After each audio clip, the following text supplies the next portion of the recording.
നമസ്കാരം, ഭാരത് ലൈവിലേക്ക് സ്വാഗതം. രാഷ്ട്രീയത്തിൽ ഇന്നും പാട്രിയാർക്കി നിലനിൽക്കുന്നുണ്ട് എന്ന കാര്യത്തിൽ ഒരു സംശയം വേണ്ട. ഒരു പുരുഷാധിപത്യ സമൂഹത്തിൽ ജീവിക്കുന്ന കേരളത്തിൽ സ്ത്രീകൾ എത്ര തന്നെ മുന്നോട്ട് വന്നാലും ആ പുരുഷാധിപത്യ സ്വഭാവം രാഷ്ട്രീയ പാർട്ടികൾ പോലും മാറ്റിവെക്കുന്നില്ല എന്നാണ് നമുക്ക് മനസ്സിലാക്കാൻ സാധിക്കുന്നത്.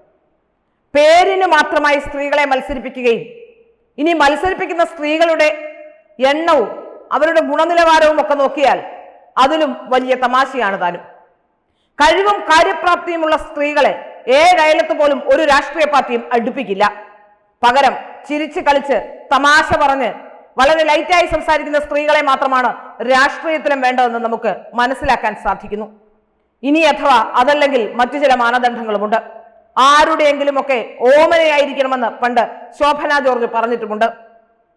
അത്തരത്തിലുള്ള ഓമനകളല്ലാത്തവർക്കും അവരുടെ ആരുടെയെങ്കിലും നേതാക്കന്മാരുടെ നോമിനികളായവർക്കും മാത്രമാണ് കേരള രാഷ്ട്രീയത്തിൽ എല്ലാ പാർട്ടിയിലും സീറ്റുകൾ ലഭ്യമാവുക. അല്ലാതെ കഴിവോ കാര്യപ്രാപ്തിയോ സംസാരിക്കാനുള്ള കഴിവോ ജനങ്ങളെ കയ്യിലെടുക്കാനുള്ള കഴിവോ ഒന്നും തന്നെയല്ല. നമ്മൾ അടുത്ത കാലത്ത് ഏറ്റവും കൂടുതൽ ചർച്ച ചെയ്ത് കൊച്ചിൻ കോർപ്പറേഷനിലെ മേയറുടെ കാര്യമായിരുന്നു. കൊച്ചി കോർപ്പറേഷനിൽ ഒരു മേയറെ വെച്ചപ്പോൾ അത് സഭയുടെ നോമിനിയാക്കാൻ ഏറെ ശ്രദ്ധിക്കുകയും ചെയ്തു. അന്നും വെട്ടിപ്പോയത് ദീപ്തി മേരി വർഗീസ് എന്ന വളരെ ചെറുപ്പകാലം മുതൽ രാഷ്ട്രീയത്തിൽ പ്രവർത്തിച്ചിരുന്ന, കോൺഗ്രസിൽ പ്രവർത്തിച്ചിരുന്ന ഒരു സ്ത്രീയാണ്. ഇന്ന് പാരമ്പര്യം ഒരു ഘടകമേ അല്ല. ഇന്ന് വരുന്നവർ മാത്രമാണ് രാഷ്ട്രീയത്തിലുള്ളത്. പാരമ്പര്യം പറഞ്ഞുകൊണ്ട് ആരെങ്കിലും രാഷ്ട്രീയത്തിൽ മത്സരിക്കാനോ അല്ലെങ്കിൽ രാഷ്ട്രീയ രംഗത്ത് നിലയുറപ്പിക്കാനോ ശ്രമിച്ചാൽ അതിനെയൊക്കെ തച്ചു തകർക്കും മറ്റുള്ള നേതാക്കന്മാർ. ഇപ്പോൾ ദീപ്തി മേരി വർഗീസിന്റെ കാര്യമാണ് നമ്മൾ പറയുന്നത്. എത്രയോ വർഷങ്ങളായി കോൺഗ്രസിന്റെ മുഖമായി അവരെ നമ്മൾ കാണുന്നതാണ്. ഇന്നും അവർക്കൊരു MLA സീറ്റ് കിട്ടണമെങ്കിൽ ആരുടെയെങ്കിലും ഒക്കെ നോമിനിയോ അല്ലെങ്കിൽ ആരുടെയെങ്കിലും ഒക്കെ കാല് പിടിച്ചു നിൽക്കേണ്ട അവസ്ഥ. എന്താണ് കേരളത്തിലെ അവസ്ഥ? എല്ലാ രാഷ്ട്രീയ പാർട്ടിയിലും ഇങ്ങനെയാണ്. അറിയാതെ വളർന്നുപോയ ഒരു ശോഭാ സുരേന്ദ്രൻ അല്ലാതെ ഒരിടത്തും അത്തരത്തിൽ കഴിവും കാര്യപ്രാപ്തിയുമുള്ള നേതാക്കളെ വളർത്തിയെടുക്കാനുള്ള സംവിധാനം കേരളത്തിലെ രാഷ്ട്രീയ രംഗത്തില്ല. അതിന് BJP ആണെങ്കിൽ കൂടി അവരുടെ ചൊൽപ്പടിക്ക് നിൽക്കുന്ന സ്ത്രീകളെ അല്ലാതെ മറ്റൊരു സ്ത്രീകളെയും പൊതുരംഗത്തേക്ക് കൊണ്ടുവരാൻ പോലും താല്പര്യം പ്രകടിപ്പിക്കില്ല. അത്തരം സ്ത്രീകൾ വന്നു കഴിഞ്ഞാൽ അവർക്ക് ബുദ്ധിമുട്ടുണ്ടാകുമെന്ന് മനസ്സിലാക്കാനും സാധിക്കുന്നു. മറ്റാരുമില്ലാതിരുന്ന ഒരു കാലഘട്ടത്തിൽ പാർട്ടിയിലൂടെ അറിയാതെ, പാർട്ടിയുടെ നേതാക്കന്മാർ അറിയാതെ വളർന്നു പോയാളാണ് ശോഭാ സുരേന്ദ്രൻ. എങ്കിലും അവരെയും ചവിട്ടാനും വെട്ടാനും എന്തൊക്കെ ശ്രമങ്ങളാണ് നടത്തുന്നത് അത് നമ്മൾ കണ്ടുകൊണ്ടിരിക്കുന്നതാണ്. ദീപ്തി മേരി വർഗീസിന് ഇപ്പോഴും സീറ്റില്ല എന്നാണ് മനസ്സിലാക്കാൻ സാധിക്കുന്നത്. മേയറാക്കാൻ അവരെ പരിഗണിച്ചിരുന്നപ്പോൾ അന്ന് പറഞ്ഞിരുന്ന വാദം അവർക്ക് MLA സീറ്റ് നൽകാമെന്നായിരുന്നു. എന്നാൽ MLA സീറ്റും അവർക്ക് ലഭ്യമാകുന്നില്ല എന്ന് മനസ്സിലാക്കാൻ സാധിക്കുന്നു.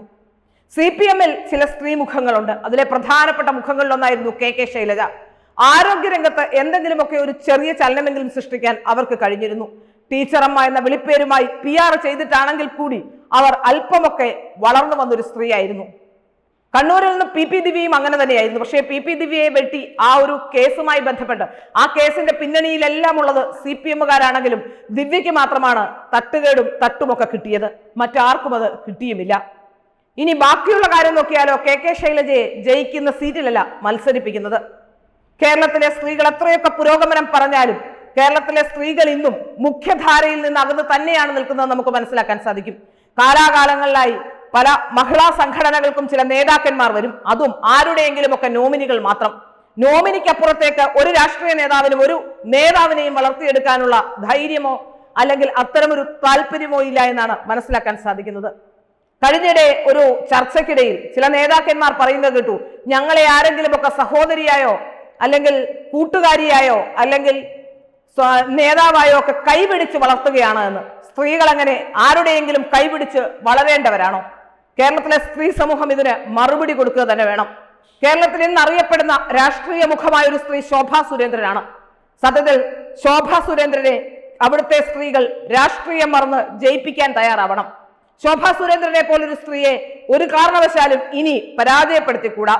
രാഷ്ട്രീയത്തിന്റെ പേരിലാണെങ്കിലും എന്തിന്റെ പേരിലാണെങ്കിലും അതിനെ ചെറുക്കുക തന്നെ വേണം. കേരളത്തിലെ രാഷ്ട്രീയ രംഗത്ത് നല്ല സ്ത്രീമുഖങ്ങൾ, കഴിവും കാര്യപ്രാപ്തിയുമുള്ളവർ വരണം. ആരുടെയെങ്കിലും റാൻമൂളികളായി മാറുന്ന സ്ത്രീകളെയല്ല രാഷ്ട്രീയത്തിന് വേണ്ടതെന്ന് കാണിച്ചു കൊടുക്കുക തന്നെ വേണം.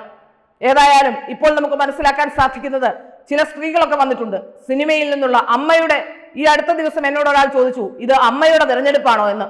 ചില സംഘടനകളിൽ സ്ത്രീകളായി പരിഗണിക്കപ്പെടുന്നവർ മുഴുവൻ സിനിമാക്കാരാണ്. അത്തരം രാഷ്ട്രീയക്കാരാണ്, അത്തരം സംഘടനകളാണ് തെരഞ്ഞെടുപ്പ് അടുക്കുമ്പോൾ സിനിമാക്കാരെ തപ്പി ഓടുന്നത്. ഏതായാലും ഒരു കാര്യം വ്യക്തമാവുകയാണ്, സിനിമാ രംഗത്തു നിന്നുള്ളവരെ സാധാരണഗതിയിൽ സിനിമ എന്ന ഒറ്റ കാര്യം കൊണ്ട് അംഗീകരിക്കുന്നവരല്ല കേരളത്തിലെ ജനങ്ങൾ. രാഷ്ട്രീയ പ്രബുദ്ധത അല്പം കൂടിയവരാണ്. സിനിമാ രംഗത്തുള്ളവർക്ക് മനുഷ്യരുമായി എന്ത് ബന്ധമാണുള്ളത്? എല്ലാവർക്കും അറിയാമെന്നതിനപ്പുറത്തേക്ക് എന്ത് ബന്ധമാണുള്ളത്? സുരേഷ് ഗോപി ഒരുപക്ഷെ ജയിച്ചതായിരിക്കാം BJP-യെ സിനിമാക്കാരുടെ പുറകെ ഓടാൻ കാരണമാക്കി മാറ്റിയത്. പക്ഷെ സുരേഷ് ഗോപി ജയിച്ചത് സിനിമാക്കാരനായതുകൊണ്ടല്ല. ഇതിനു മുമ്പും സുരേഷ് ഗോപി സിനിമാക്കാരനായിരുന്നു. പക്ഷേ സുരേഷ് ഗോപിയുടെ പ്രവർത്തനങ്ങൾ, അതായത് സുരേഷ് ഗോപിയുടെ ചാരിറ്റി പ്രവർത്തനങ്ങൾ മാധ്യമങ്ങളിലൂടെയും പല ഘട്ടങ്ങളിലായി പുറത്തു വന്നപ്പോഴാണ് സുരേഷ് ഗോപി എന്ന സിനിമാ നടനെ ഒരു പൊതുപ്രവർത്തകനായി, രാഷ്ട്രീയ പ്രവർത്തകനായി കേരളത്തിലെ പൊതുസമൂഹം അംഗീകരിച്ചത്. അതും സ്ത്രീകളുടെ വോട്ടാണ് കൂടുതലെന്ന് വ്യക്തമാക്കാനും തയ്യാറാവുന്നു. ഏതായാലും ദീപ്തി മേരി വർഗീസിനെ വീണ്ടും വെട്ടിയിരിക്കുന്നു എന്നാണ് മനസ്സിലാക്കാൻ സാധിക്കുന്നത്. ദീപ്തി മേരി വർഗീസ് അടക്കമുള്ള നല്ല നേതാക്കന്മാരെ, അല്ലെങ്കിൽ പാരമ്പര്യമുള്ള നേതാക്കന്മാരെ ഇപ്പോഴും കോൺഗ്രസ് വെട്ടിനിരത്തുകയാണ്. കോൺഗ്രസ് മാത്രമല്ല, CPM-ഉം BJP-യും ഒക്കെ പാരമ്പര്യവാദികളെ വെട്ടിനിരത്തിക്കൊണ്ട് പുതിയ പുതിയ താരങ്ങളെ, താരോദയങ്ങൾ എന്ന രീതിയിൽ അവതരിപ്പിച്ചുകൊണ്ട് രംഗത്ത് വരുന്നു. കാരണം മറ്റൊന്നുമല്ല, പാരമ്പര്യമുള്ളവരും കഴിവുള്ളവരും വന്നാൽ പുരുഷന്മാരുടെ പുരുഷാധിപത്യത്തെ ചോദ്യം ചെയ്യും എന്നുള്ളത് തന്നെയാണ്. രാഷ്ട്രീയ രംഗത്ത് ഇന്നും പുരുഷാധിപത്യ സമൂഹം തന്നെയാണ് ഉള്ളത്. ഒരു സംശയവും ആ കാര്യത്തിൽ വേണ്ട.